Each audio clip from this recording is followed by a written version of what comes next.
Hello everyone, welcome back to another episode of r/slash Tales from Tech Support.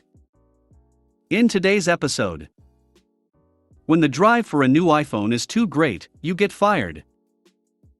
The quantum computer. Before we get started, make sure to subscribe so you will never miss a video. So let's get started.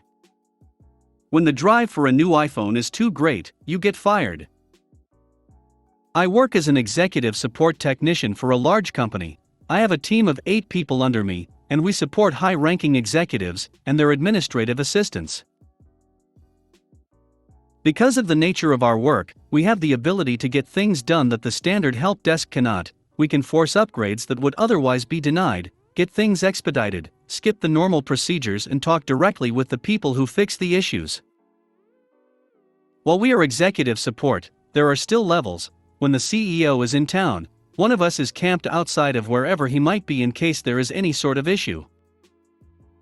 For lower people, we make sure things get done as quick as possible, but it's not a drop everything situation. As we prepped for the releases of the new iPhones, we braced for the flood of "I need this" that inevitably happens. We slot in orders immediately for the top of the pyramid guys, and then work our way down, replacing, or sometimes having to tell them that they have to wait because the device they have is too new to warrant replacing.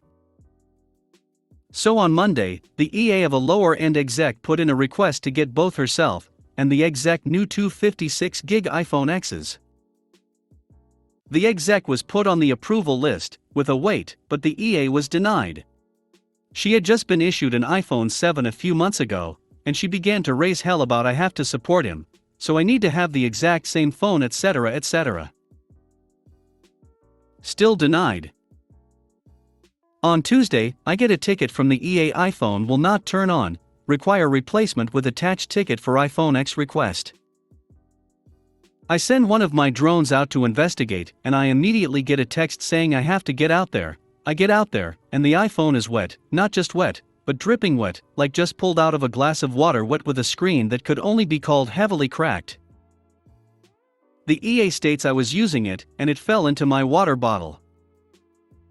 So we take the phone back to our area, and I've called my manager over, and we explain it. It's obvious what has happened. We've toweled it off, and when we turn it over, water drizzles out of the cracked screen.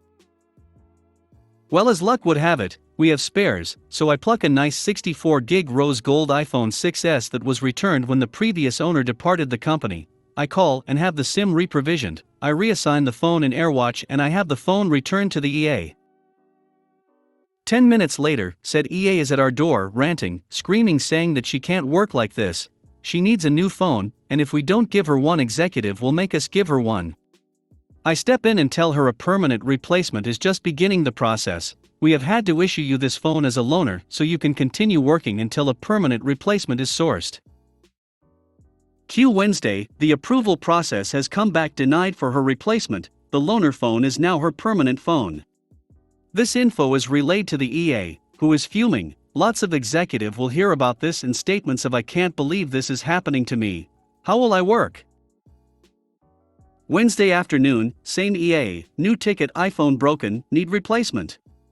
I head out myself to see the issue, and the phone looks like it was dragged behind a semi-truck for 100 miles. The screen is shattered, a big chunk missing out the top near the camera, big dents in the back. I calmly ask what happened. "This phone was perfect this morning?" The reply, "Well, since you gave me an old phone, my case didn't fit, and it slipped out of my hands and fell down the stairs."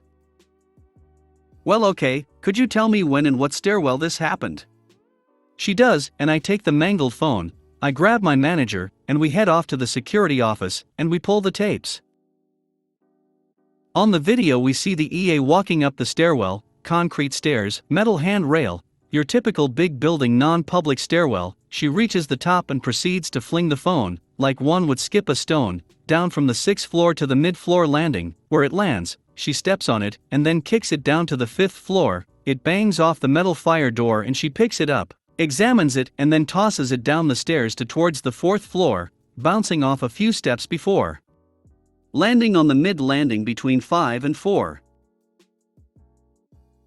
She picks the device up and pries a large section of something off the phone. We suspect this was the chunk missing by the camera, and then heads back up the stairs, running the phone against the cinder block wall as she climbs. So we grab a copy of the video, we head straight to HR, we sit with the personnel director, we show her the video, we show her the 2 damaged iPhones, we show her the tickets. I relay the abuse thrown to myself and my techs about how she demands an iPhone X and has taken to destroying company property to get it. Termination follows, however the user has gone home for the day, her accounts are disabled, her security badge flagged. 7:30 a.m. today, the EA attempts to get into the building and her badge does not work, so she has to walk to the security office. The security officer takes the badge and walks her to HR. 8 a.m., the security officer and 2 members of HR are escorting the EA out of the building. She's alternating between yelling and crying, demanding that executive be called, and that she's being framed. As she's brought through the main foyer, I'm on the 2nd floor balcony that overlooks the entrance. She looks up at me, curses me and is gone. Both phones, her laptop and other equipment have been placed with the legal team as a precaution. Company policy when there is a messy separation. Maybe I'll buy my team pizza for lunch today. Seems like the right thing to do. The quantum computer. Scene: it's late evening, I'm just coming into work and the coffee hasn't yet had a chance to settle. I spark up the command center and log into the system, and am greeted with a ticket of a user complaining that their computer is overheating. After reading the ticket, I gleaned that the user was likely putting their computer in sleep mode, and in order to prevent the fans from running they would need to shut the computer off in order for it to not heat up their bag/overheat the computer. I typed up an email to ask the standard questions, get back that indeed they are putting it into sleep mode because I need all of my applications to be open on the pages I need them to be when I open my computer. I don't want to wait for it to load up, just help me find a setting that allows me to keep the computer cool. I reply back that there are basically 2 options, sleep mode and power off. Type up a nice email, and that is all I hear for 2 days. 2 days later, SpongeBob voice. I get a phone call in the K of a man so pissed off he can barely talk, and references his ticket number. I pull it up and wouldn't you know it, it's the overheating computer user.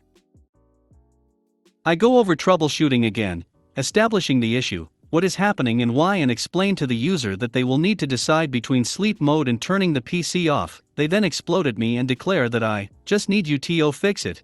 You guys know how to do this, I know you do. Sir, if you figure out how to make a computer be both off and on simultaneously, please let me know because I want to come work for you. Is what I wish I had said. Sigh. If you made it to the end of the video, thanks for watching. Don't forget to like, subscribe and share, and we will see you in the next video.